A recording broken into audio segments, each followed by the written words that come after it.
In Chapter 21 of Learning the Art of Electronics, you finally get to put all your digital knowledge together and build a digital project using the FPGA. Everyone starts with the basics, which is 4 BCD counters in the FPGA multiplexed to a 4-digit LED display. And then there's a number of suggestions on what you can build with it. We built a capacitance meter, and let's show you how that works. And then after you see how it works, we'll show you how we built it. To the basic FPGA counter display system, we've added an LMC 555 timer, which is what we use to measure our capacitance. It turns capacitance into pulse width, which our counters measure by counting a fixed clock. The resolution of our system is in hundreds of picofarads. You can see from our display the least significant digit is hundreds of picofarads, and then there's 3 digits of nanofarads. So our maximum display is 999.9 nanofarads.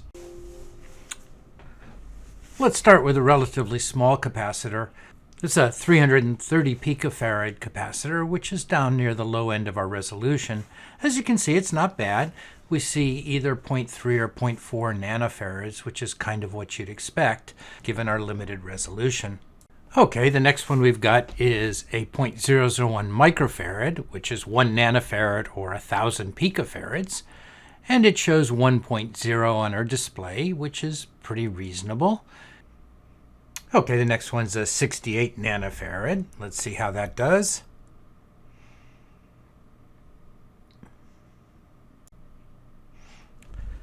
Now we'll try a 0.15 microfarad. That's 150 nanofarads.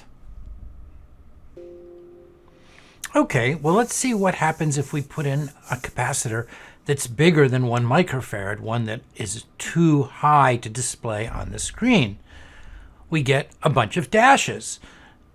The FPGA sees that we have an overflow in the 4th digit and doesn't display an erroneous reading. That's what we want it to do. Okay, now that we see how the capacitive meter works, let's see how it's put together. We start with the display. We're using a 7-segment display here. It's an old type of display. It consists of 7 LEDs configured in a figure 8 plus 1 LED for the decimal point. So we've got 8 LEDs in here. And typically, all of the cathodes or all of the anodes are connected together. In this one, it's a common anode.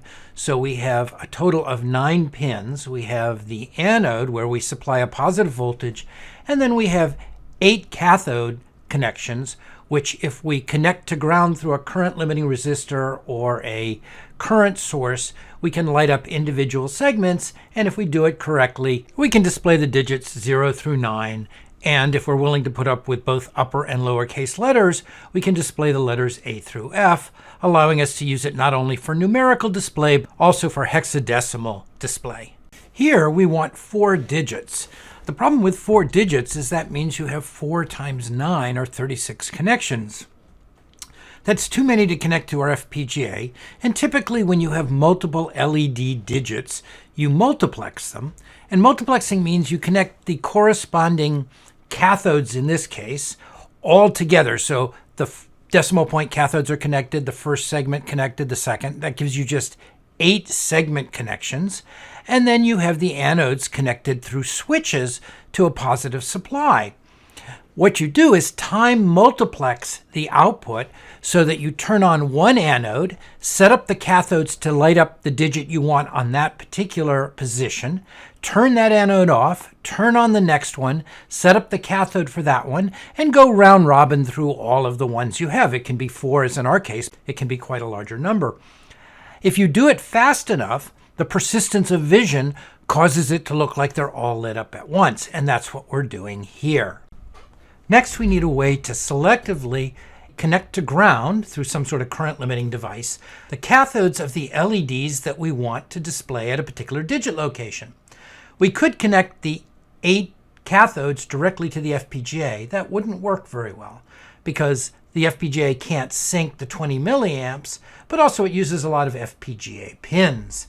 Luckily, we have a very nice part called a TLC 5916 that's a constant current driver with 8 outputs and serial in. It's not called SPI, but it really is. There's a clock and a data line. There's also an internal latch, so as we shift data in, the display doesn't update. Once we have all 8 bits shifted in, we can make the latch transparent and update the digit. Now let's take a look at how this all comes together in the FPGA. Here's a block diagram showing the external parts, which are the display and the drivers that turn the anodes on and off, the TLC 5916. And inside Web FPGA, we've got 4 BCD counters. They're cascaded, so they count 0000 to 9999. Each of those BCD counters have 4 outputs. They go into a 4-to-1 multiplexer. One group of 4 bits comes out, goes to a BCD to 7-segment decoder. That determines which LEDs are turned on for each BCD value. That goes into an 8-bit parallel to serial shift register, essentially an SPI transmitter, and that's transmitted out to the TLC 5916. This whole thing is controlled by a 2-bit counter that counts 0, 1, 2, 3 and selects which digit is turned on at a time. The output of that counter selects which of the 4 BCD counters going into the 4-to-1 multiplexer is sent out to the TLC 5916 and also goes to a 2-to-4 decoder, so it outputs a 1 on one of 4 outputs and turns on that particular anode. And then we have a clock that runs the 2-digit counter fast enough so that we select each BCD counter's output in turn, download that to the TLC 5916, and at the same time turn on the correct anode. Okay, so now we have to figure out how to do our high side anode switches. High side just means it switches 5 volts on or off. The problem we have is that the output of the FPGA is 0 to 3 volts, but we need to switch 5 volts. The easiest way to switch a high value is to use a P-channel MOSFET, but the gate of the MOSFET has to go all the way up to 5 volts, the source voltage, to turn it off. So we need some sort of level shifter to convert the 3.3 volts out of the FPGA to 5 volts to turn off our P-channel. It turns out an easy way to do that is to use a HCT part. Now, you'll remember that HCT parts allow you to interface TTL outputs to CMOS inputs. But it turns out that the output of the HCT part is 5 volts, or 0, because it's essentially a CMOS output, and the only thing that's really different about it is that the input supports TTL input levels, and TTL input levels can be quite low for a high value. It can be low as 2.4 volts. So the input of an HCT gate works as a high as long as the input is above 2 volts. Since our output of our FPGA is 3.3, it works perfectly, and it gives us a very simple level shifter. We need one 74 HCT04, that's a hex inverter, and one MOSFET per switch. Now, of course, we get an inversion, but that's fine because when we put a 1 out of our FPGA, it gets inverted to a 0, which turns on the P-channel MOSFET. So a 1 is on and a 0 is off, which is exactly what we want. We've already added the LED display and the TLC 5916 back in Lab 18, and we wrote the serial to parallel converter and the 7-segment decoder. So all we need to do now in terms of hardware is to add the level shifter, the 74 HCT04, and the 4 P-channel MOSFETs so that we can turn each anode on and off sequentially. Now that we have all the hardware built, we want to test it in pieces. We believe that testing each piece individually before going into the next block makes a lot more sense than trying to troubleshoot a huge collection of code. So what we've got here is a test of just the ability to select a particular digit. We're using the logic switches on the breadboard. The 4 switches on the right let us select which character 0 to F we display. We've got 2 switches on the left that select which of the 4 characters. One switch turns on the decimal point and one switch turns on the blanking. And here we go through each of the switches to make sure everything works before we move on to the next part of our design. which is adding the 4 BCD counters, the 4-to-1 multiplexer, and the 2-digit counter that multiplexes through the 4 digits. And this allows us to see all 4 digits and count. And we do that initially just manually. We use one of the blue buttons, the debounce buttons, to allow us to step through the counter, count sequentially. We can clear the counter. We have a clear button. We have an enable button. And we have leading 0 blanking that blanks all but the most significant digit. If the value is 0, it leaves the least significant 0, but blanks all the higher ones. So at this point, we have a working counter and display, and this is the basis for all the projects. Now we have to figure out how to turn it into a capacitance meter. Since we now have a counter and a display, we have a timer because we have an internal clock, 16 megahertz. So all we need to measure capacitance is something that converts capacitance into time. In particular, we want to turn our counter on, count a bunch of clocks, and turn it off. The bigger the capacitor, the longer we count, the higher the value. We're going to use an LMC555 to do this.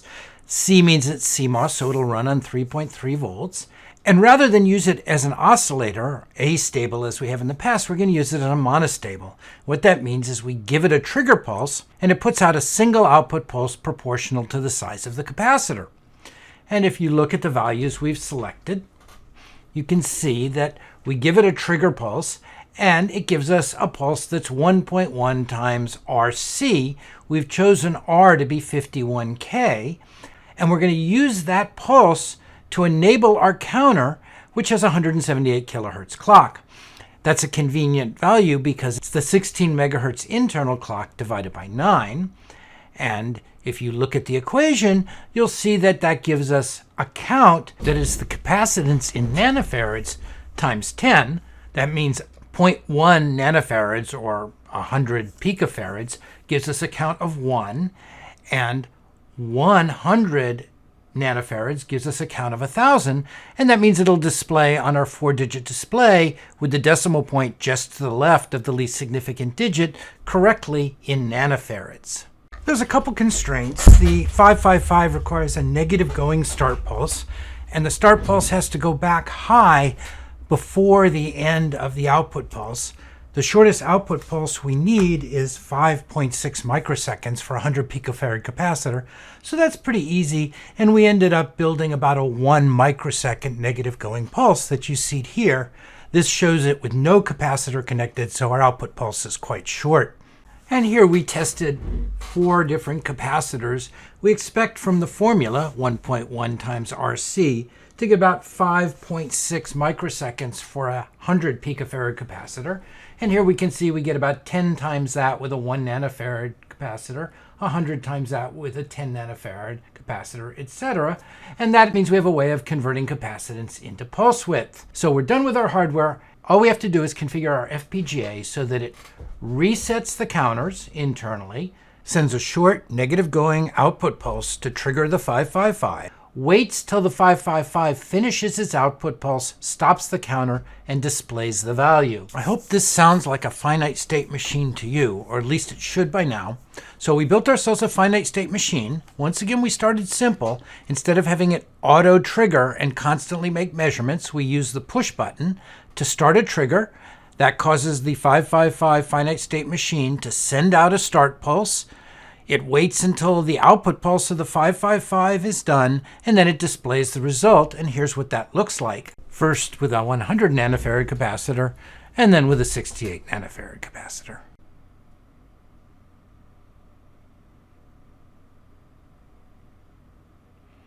Once we had the manually triggered version done, we modified our finite state machine so that it automatically did measurements.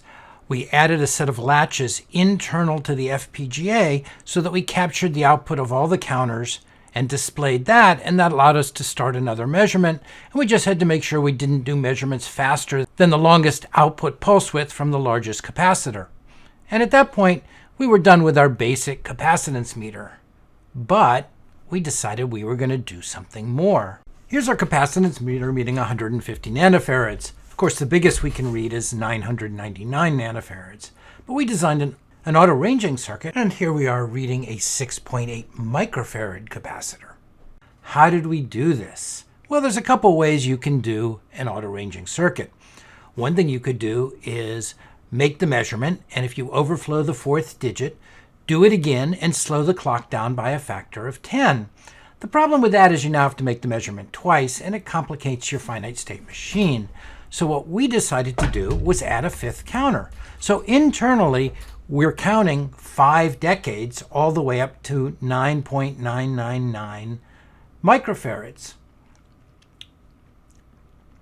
And then at the end of the measurement, we check to see if the most significant counter is 0. If it is, we display the lowest 4 counters with the decimal point 1 to the left of the rightmost digit on the display. And if the most significant counter, the fifth counter, is non-zero, we move the decimal point all the way to the right and we display the 4 highest decade counters rather than the 4 lowest. That's surprisingly easy to do. All we do is take our multiplexer that multiplexed 4 BCD counters into the TLC 5916 and turn it into a 5-to-1 multiplexer. And we either select the top 4 or the bottom 4 by counting from 0 to 3 or 1 to 4 into our multiplexer. And that gives us an auto-ranging meter, which is kind of a neat feature. Even with the auto-range feature added, the system requires only 147 cells out of the 5,000 available in the FPGA.